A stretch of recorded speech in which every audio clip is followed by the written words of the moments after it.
Hi friend, top study point में आपका स्वागत है। दोस्तों, हम आज परिवार से संबंधित कुछ क्वेश्चन करेंगे जो सी टेट और रीट फर्स्ट लेवल वगैरह के लिए इम्पोर्टेंट टॉपिक है। इसमें से अक्सर एक क्वेश्चन पूछ लिया जाता है। बहुत सिंपल टॉपिक है, पर इसको हल्के में ना ले दोस्तों, क्योंकि इसमें से क्वेश्चन घुमा दिए जाते हैं बहुत सी बार। पहले क्वेश्चन की बात करें हम, तो पहला क्वेश्चन, परिवार क्या है? तो परिवार क्या है दोस्तों?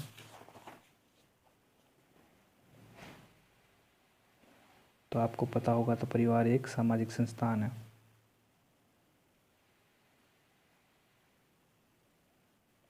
समाजशास्त्रियों के अनुसार परिवार में क्या क्या होना अनिवार्य है? पति पत्नी और बच्चों का होना अनिवार्य है। तो दोस्तों, ये पहली लाइन इसकी सही है, पति पत्नी और बच्चों का होना अनिवार्य है।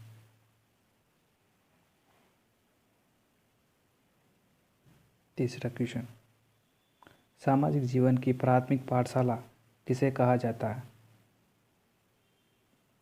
तो परिवार को ही सामाजिक जीवन की प्राथमिक पाठशाला कहा जाता है, क्योंकि बच्चा सबसे पहले परिवार में ही सब कुछ सीखता है।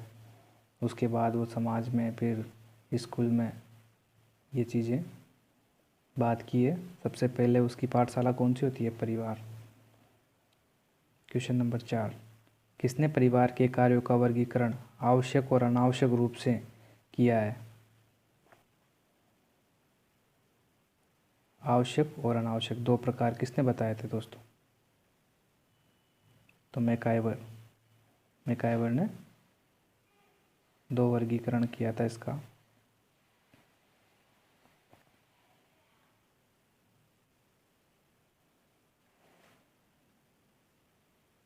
परिवार के मुख्य शारीरिक कार्य क्या है? पालन पोषण, भोजन, शारीरिक सुरक्षा। तो ये सभी इसके कार्य है दोस्तों।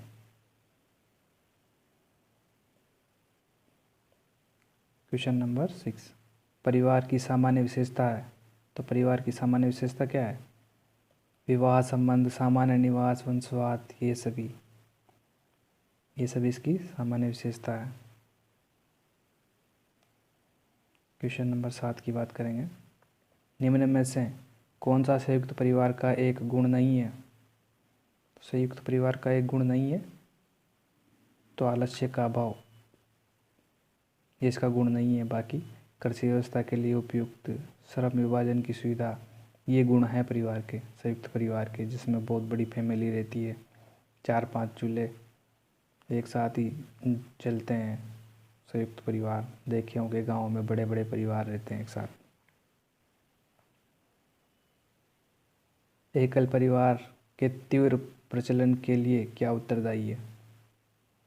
महंगाई, जनसंख्या, कलह की संभावना में कमी, ये सभी इसके लिए उत्तरदायी है।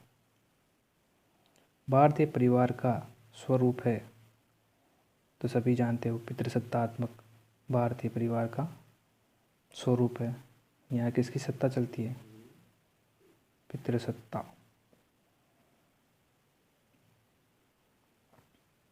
क्वेश्चन नंबर 10, निम्न में से कौन सा परिवार समरक्त संबंधित परिवार का उदाहरण है? क्वेश्चन नंबर 10 है, इसमें कौन सा परिवार संयुक्त परिवार समरक्त संबंधित परिवार का उदाहरण है। समरक्त मतलब एक रक्त समूह के लोग जिसमें निवास करते हैं, ये संयुक्त परिवार का उदाहरण है दोस्तों। किस प्रकार के परिवार में विवाहित युगल स्त्री के परिवार के साथ निवास करते हैं? तो मातृस्थान परिवार कहते हैं उसको।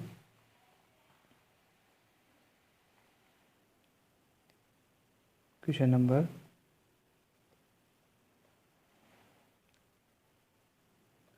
निम्न में से किस परिवार को अभिविन्यास परिवार भी कहा जाता है? तो अभिविन्यास परिवार किसको कहा जाता है? समरक्त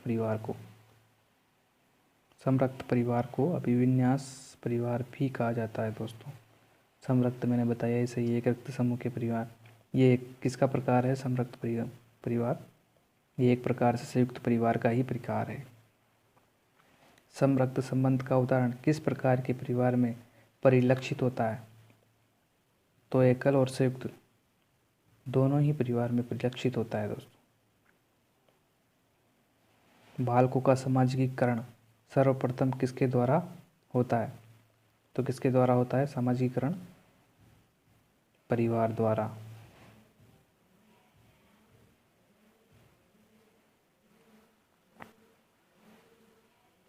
निम्न में से कौन सी मित्रता सर्वोत्तम है? सबसे उत्तम कौन सी मित्रता है? तो अच्छाई की मित्रता सबसे उत्तम मित्रता है। अरस्तु द्वारा मित्रता के वर्गीकरण में क्या सम्मिलित है? तो उपयोगिता की मित्रता भी सम्मिलित है, आनंद की मित्रता भी सम्मिलित है, अच्छाई की मित्रता, ये सभी इसमें सम्मिलित है। रिश्ते का क्या आधार होता है? भावनाएं, विवाह, रक्त, तो ये सब इसका आधार होता है। समरक्त संबंध में संबंध का आधार क्या होता है?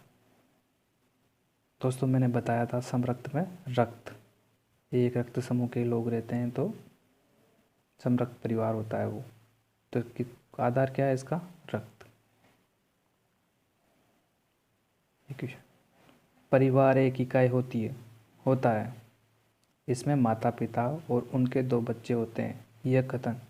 तो दोस्तों परिवार एक इकाई होता है जिसमें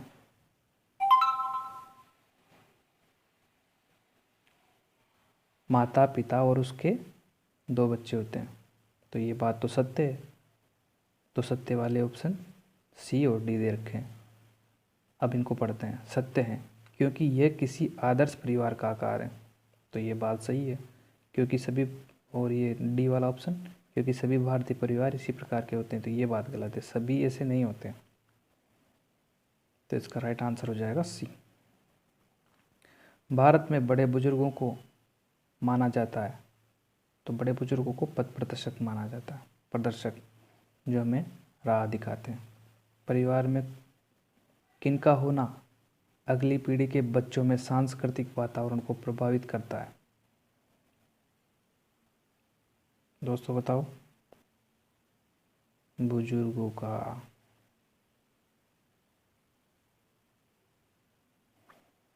बुजुर्गों का होना बहुत आवश्यक है क्योंकि इनसे हमें बहुत कुछ बातें सीखने को मिलती हैं दोस्तों। किस प्रकार के व्यक्ति के पास स्वच्छ वातावरण, तनाव युक्त परिवेश का निर्माण करना परिवार का उत्तरदायी है? तो दोस्तों बीमार व्यक्ति होते हैं उनके पास का वातावरण स्वच्छ होना चाहिए, तनाव युक्त होना चाहिए। किस आयु वर्ग के व्यक्ति के वैष्णव में पड़ने की अधिक संभावना होती है? किस आयु वर्ग के लोग ऐसे होते हैं दोस्तों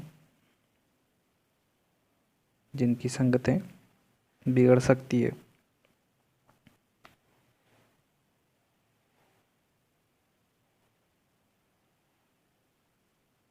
तो किशोर अवस्था के बच्चे जो,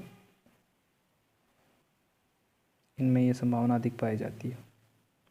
करियर निर्माण के प्रति किस आयु वर्ग के बच्चों को अधिक सचेत रहना होता है? करियर का निर्माण करने के लिए सबसे बेहतर उम्र और किसमें हमको अधिक सचेत रहना पड़ता है क्योंकि इसमें हमें हमारे पास नकारात्मकता भी अधिक आती है। तो वो होती है दोस्तों किशोरावस्था।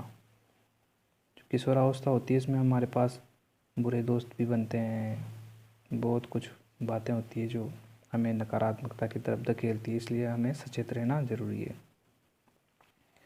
बच्चों के समाजीकरण का पहला कार्य कहाँ संभव होता है? तो दोस्तों ये तो परिवार में होगा। वीडियो को लाइक कर देना दोस्तों, कमेंट ज़रूर कर देना क्योंकि मैं दूसरे टॉपिक की वीडियो लाऊंगा जिसमें भी क्वेश्चन होंगे सीटेट और रीट, इनके लिए ये बहुत इम्पोर्टेंट सीरीज लेके आ रहा हूँ मैं दोस्तों, जो हर टॉपिक से संबंधित क्वेश्चन आएंगे इसमें। विशिष्ट आवश्यकता वाले बच्चों के लिए प्रवृत्तियों पर अधिक ध्यान देना होता है। तो किसका ध्यान देना होता है? पोषण और स्वास्थ्य का। जो विशेष आवश्यकता वाले बालक होते हैं उनके लिए पोषण और स्वास्थ्य का अधिक ध्यान देना होता है दोस्तों।